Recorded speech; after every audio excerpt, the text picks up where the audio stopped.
You know, I would love more than anything to report to you right now that things are going wonderfully overseas, that terrorism is being contained, that rogue countries are being sanctioned into behaving, and awful deals, secret side deals, aren't being made with state sponsors of terror.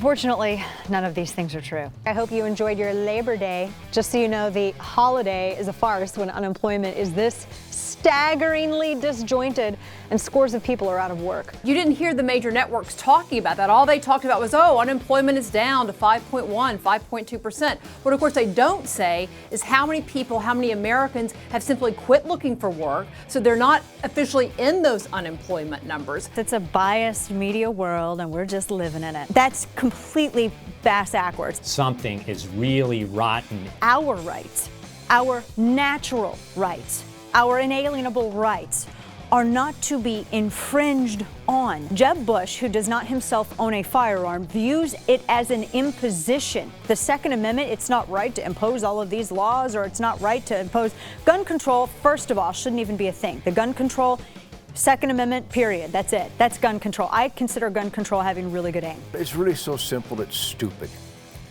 I have a God-given individual right to keep and bear arms. My most powerful instinct is to protect myself and my family and innocent people. I think that every thoughtful, conscientious, reasonably intelligent and educated person would agree with that basic self-evident truth. Those that don't, you can move to Cuba, where your policies are already enacted. The soft jihad of immigration, and make no mistake, that is what it is being exploited for as well, is sweeping Europe. Don't believe that it's a problem?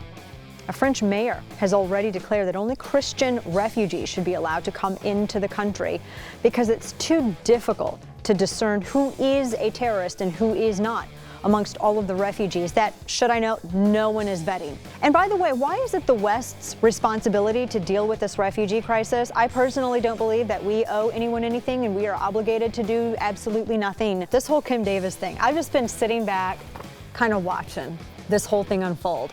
And I haven't really, I don't know, maybe it's because I view all of this as statism. She had, in my opinion, an obligation to uphold laws she doesn't like or leave. And I think leaving would have been very noble, and I think she should have done it. The government shouldn't be, her position, honestly, as a person that's issuing these licenses or anything like that, it shouldn't exist. She has the ability here to make her case now to the state government. And because of their laws, they can completely undercut the federal government. I think that's exactly what she should do. Right. I leave you with the words of wisdom of my favorite guitar player.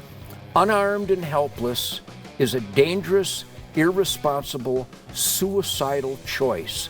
If you're unarmed and helpless, the guaranteed paroled savages will do to you what they damn well please. And if you are willing to accept that, you will get what you deserve. It is our job as American citizens to raise hell. Amen.